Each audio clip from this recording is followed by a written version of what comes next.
গাজীপুর জেলা বিএনপির ১ নং যুগ্ম আহ্বায়ক শ্রীপুর উপজেলার সংসদীয় আসনের দানের শীষের কাণ্ডারি ডাক্তার এস.এম. রফিকুল ইসলাম বাচ্চু ২ নং গাজীপুর ইউনিয়নে শামসুল হকের বাড়িতে একটি মিলাদ মাহফিলে অংশগ্রহণ করেন।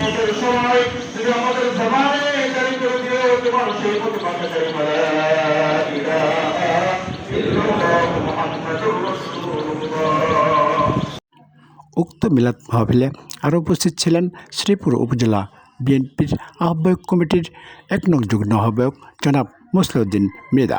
আরও উপস্থিত ছিলেন শ্রীপুর উপজেলা বিএনপির আহ্বায়ক কমিটির অন্যতম সদস্য এনামুল হক মনি, গাজীপুর ইউনিয়ন বিএনপির অ্যাডভোকেট মামুন, অ্যাডভোকেট দবির সহ আরও গাজীপুর ইউনিয়ন বিএনপির সকল নেতৃবৃন্দ।